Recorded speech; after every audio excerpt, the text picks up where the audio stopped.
విశాఖపట్నం జ్ఞానాపురం చర్చిలో 11 ఏళ్ల బాలిక మృతి కేసులో బిగ్ ట్విస్ట్ వెలుగు చూసింది. అనుమానితులుగా ఉన్న చిన్నారి తల్లి, అమ్మమ్మ ఆత్మహత్య చేసుకున్నారు. పోలీస్ కేసులకు భయపడి బావిలో దూకి ఆత్మహత్య చేసుకున్నట్లు భావిస్తున్నారు. శ్రీకాకుళం జిల్లా రాజోలు మండలం గుడెం గ్రామంలో ఆత్మహత్య చేసుకున్నారు.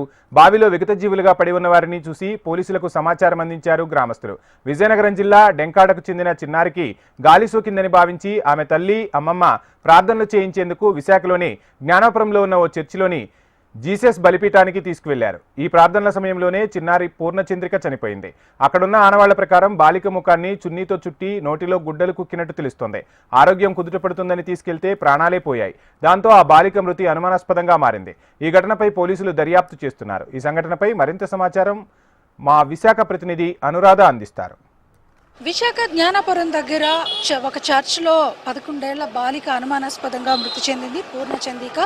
ఈ అమ్మాయిని తీసుకొచ్చేటప్పుడు 2 మహిళలు ఇక్కడికి ఆ అమ్మాయిని తీసుకొని రావడం జరిగింది. ఇక్కడికి ప్రార్థనల కోసం ఆ అమ్మాయిని తీసుకొచ్చినట్టుగా వాళ్ళు ప్రధానంగా తెలియజేశారు. అయితే బాలిక అనుమానాస్పద మృతి మీద పోలీసులు సైతం కేసు నమోదు చేశారు. ఆమె ఒంటి మీద గాయాలను కూడా గుర్తించడం జరిగింది. ఇదే ప్రాంతంలో వాళ్ళు 3 రోజుల క్రితం ఆ బాలిక తాలూకా అమ్మమ్మ అలాగే మరొక మహిళ ఇక్కడికి వచ్చి ఈ మార్గం గుండా చర్చికి తీసుకెళ్ళి వాళ్ళు అక్కడ ప్రేయర్స్ చేసే విధంగా వాళ్ళను అక్కడున్న సిబ్బందిని అడిగారు. అయితే ప్రస్తుతం ఆ టైమింగ్స్ క్లోజ్ అయ్యాయి కాబట్టి మీరు రేపు ఉదయం రండి అని చెప్పినప్పటికీ కూడా వాళ్ళ రాత్రి అంతా కూడా అక్కడే వెయిట్ చేసినట్టుగా అక్కడున్న సిబ్బంది అయితే తెలియజేయడం జరిగింది. ఆ తరువాత తదుపరి అంశాలు చూసుకుంటే కనుక ఆ బాలిక మృత్యువాత పడడం, దాని మీద పోలీస్ కేసు కూడా నమోదైంది.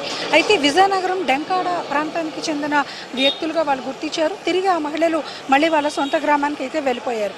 అయితే అదే రోజు మరో విషాదం ఈరోజు చోటు చేసుకుంది. ఇదే ఘటనలో ఎవరైతే 2 మహిళలు బాలికని ఇక్కడికి విశాఖపట్నం ఈ జ్ఞానాపురం ప్రాంతానికి తీసుకొచ్చి ప్రేయర్స్ కోసం ఇక్కడికి ఆ అమ్మాయిని తీసుకొచ్చి వాళ్ళు ఇక్కడ ఈ చర్చ్లో ప్రేయర్స్ చేశారో తిరిగి వాళ్ళు ఈరోజు ఈ కేసు నమోదైన తర్వాత ఈరోజు శ్రీకాకుళంలో ఆ 2 మహిళలు కూడా బావిలో దూకి ఆత్మహత్య చేసుకున్న ఘటన చాలా బాధాకరం. ఎందుకనంటే ఈ మొత్తం అంశంలో 3 ప్రాణాలు కోల్పోయారు. అయితే దీనికి సంబంధించి పోలీసులు కేసు నమోదు చేసిన తర్వాత పోలీసులు ఇచ్చిన సమాచారం మేరకు ఆ అమ్మాయి సైకలాజికల్ డిజార్డర్తో బాధపడుతుంది అన్నది ప్రధానంగా ప్రాథమిక దర్యాప్తులో గుర్తించామని చెప్పేసి అన్నారు. అయితే అదే అంశంలో వాళ్ళు కూడా మానసిక స్థితి బాగోకపోవడంతో మేము ఇక్కడ నమ్మి ఇక్కడికి తీసుకొచ్చి ప్రేయర్స్ చేపిస్తే ఆ అమ్మాయికి హెల్త్ సెట్ అవుతుంది, తగ్గుతుంది అన్న ఒక నమ్మకంతో ఇక్కడికి వచ్చామని ఆ మహిళలు కూడా ఏదైతే 2 రోజుల ముందు ఇక్కడ చెప్పడం జరిగింది. అయితే ఇది మొత్తంగా మనం చూసుకుంటే కనుక ఈ సంఘటనకి సంబంధించి బాలిక తండ్రి అనేక ఆరోపణలు చేస్తూ ఉన్నాడు. ఎందుకనంటే ఆ అమ్మాయి దాదాపుగా ఒక ప్రైవేట్ స్కూల్లో 5th క్లాస్ చదువుతుంది. 6th క్లాస్కి ఇప్పుడు ప్రమోట్ కూడా అయ్యింది పూర్ణచంద్రిక. ఆ అమ్మాయి రోజు స్కూల్కి వెళ్ళి వస్తుంది. ఇవన్నీ కూడా చాలా క్యాజువల్గా జరుగుతూ ఉన్నాయి. ఆ అమ్మాయి ఏ రోజు కూడా అంత తీవ్రమైన మానసిక ఒత్తిడితో బాధపడినట్లుగా తండ్రిగా నేనైతే గుర్తించలేదు. అయితే పేరెంట్స్గా వాళ్ళ అమ్మమ్మ వాళ్ళు కొన్ని విషయాల్లో అమ్మాయిని ఎక్కువగా ఆ అమ్మాయి మీద ఒత్తిడి తీసుకొచ్చే ప్రయత్నం అయితే చేశారు. అది గమనించడం అయితే జరిగింది. అందులో భాగంగానే ఆమెకి మానసిక స్థితి బాగాలేదు, దేవుణ్ణి నమ్మటం లేదు, దేవుణ్ణి విశ్వసించటం లేదు అన్నట్లుగా వాళ్ళు కొద్ది రోజుల క్రితం నుంచి కూడా చెప్తూ ఆ అమ్మాయి మీద ఒక ఒత్తిడిని తీసుకొచ్చే ప్రయత్నం చేశారు. అందులో భాగంగా వాళ్ళు విశాఖపట్నం జ్ఞానాపురం, ఇప్పుడు నేనున్న ఈ ప్రాంతం ఈ జ్ఞానాపురంకి తీసుకురావడం జరిగింది. ఇక్కడ ఆ అమ్మాయి అనుమానాస్పద మృతి చెందిన నేపథ్యంలో పోలీస్ కేసు నమోదైంది. ఆ తర్వాత వాళ్ళు ఆ 2 మహిళలు కూడా ఆ అమ్మాయిని ఎవరైతే ఇక్కడ తీసుకొచ్చారో ఆ బాలిక తాలూకా అమ్మమ్మ అలాగే మరో మహిళ వాళ్ళిద్దరూ కూడా తిరిగి వాళ్ళ సొంత గ్రామం డెంకాడకు వెళ్ళిపోయారు.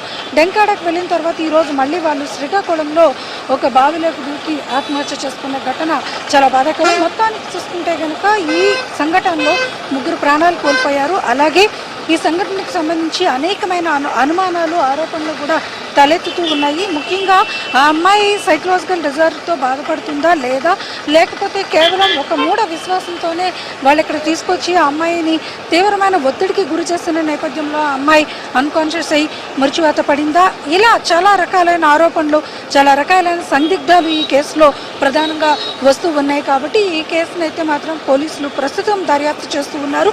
ఈ దర్యాప్తు తదుపరి చాలా కీలకమైన అంశాలు బయటకు వచ్చే అవకాశం ఉంది.